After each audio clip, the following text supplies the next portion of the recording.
जन जागृति साक्षरता अभियान में आपका स्वागत है। इस सेशन में हम जानकारी लेंगे बॉर्डर विड्थ के बारे में। अभी तक पिछले सेशन में हमने देखा किस प्रकार हम बॉर्डर का कलर चेंज कर सकते हैं, बॉर्डर का स्टाइल चेंज कर सकते हैं। आइए इसकी एक और इम्पोर्टेंट प्रॉपर्टी विड्थ की जानकारी अब हम इस सेशन में लेते हैं।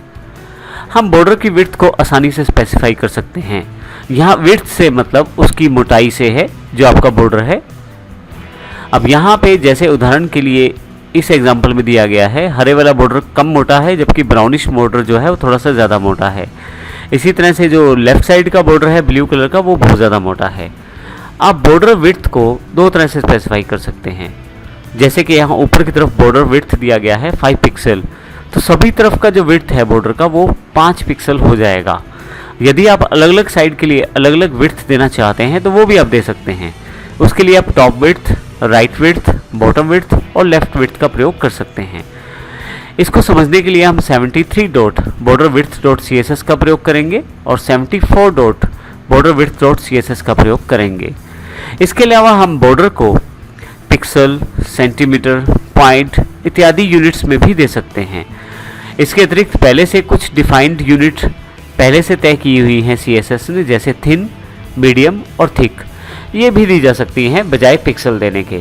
थिन का अर्थ पतले बॉर्डर से होगा, जबकि मीडियम का अर्थ एक मीडियम दर्जे के बॉर्डर से होगा, जबकि थिक बॉर्डर का अर्थ यहाँ पे बहुत ही मोटे बॉर्डर से होगा। आइए हम प्रैक्टिकल रूप में देखते हैं 73 dot border width dot CSS को।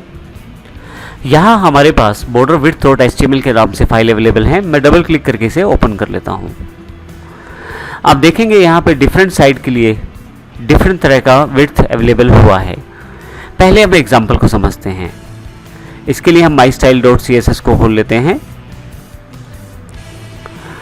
यहाँ पे यदि आप देखें तो हमने अलग अलग तरह के बॉर्डर के लिए अलग अलग विड्थ का प्रयोग किया है। बॉर्डर टॉप विड्थ अलग है, राइट विड्थ अलग दी गई है, बॉटम विड्थ को अलग से डिफाइन किया गया है और लेफ्ट विड्थ को अलग से।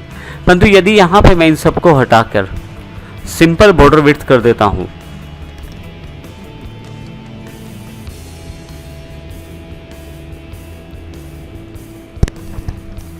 और उसको 10 पिक्सल डिफाइन करके सेव कर देता हूं फाइल को, ब्राउज़र में यदि जाकर रिफ्रेश करूंगा आप देखेंगे सभी तरफ 10 पिक्सल बॉर्डर अवेलेबल हो गया है। तो यदि आप सभी तरफ एक जैसा बॉर्डर देना चाहते हैं तो आप उसको स्पेसिफाई कर सकते हैं बॉर्डर विड्थ से। परंतु यदि आप अलग अलग तरह का बॉर्डर चाहते हैं तो फिर आप पहले वाला मेथड जो मैंने पहले प्रयोग किया है, top width, right width, bottom width और लेफ्ट विड्थ का प्रयोग कर सकते हैं। यहाँ एक इम्पोर्टेंट बात, आप बॉर्डर विड्थ के लिए शॉर्ट एंड प्रॉपर्टी को भी प्रयोग कर सकते हैं। जैसे यहाँ पे बॉर्डर विड्थ को दिया गया है 20 पिक्सल, 5 पिक्सल, 4 पिक्सल, 30 पिक्सल। यहाँ पे सबसे पहला बॉर्डर टॉप बॉर्डर को डिफाइन करता है, दूसरे वाला राइट साइड को, तीसरे वाला बॉटम साइड को और fourth border left hand side को डिफाइन करता है। आइए इसको भी हम प्रैक्टिकल रूप में करके देखते हैं। मैं ये वाला बॉर्डर स्टाइल जो है यहाँ से यहाँ तक डिलीट कर देता हूँ और इस कमेंट के साइन को भी हटा देता हूँ। फाइनली सेव करता हूँ फाइल को यहाँ से मैं और रिफ्रेश करता हूँ। आप देखेंगे कि अलग अलग साइड के लिए अलग अलग विड्थ का बॉर्डर अवेलेबल हो गया है। तो इस प्रकार आप शॉर्ट एंड प्रॉपर्टी का प्रयोग भी कर सकते हैं। मैं यहाँ वापस उसी एग्जाम्पल को सेव कर देता हूँ जो मेरे पास पहले से था।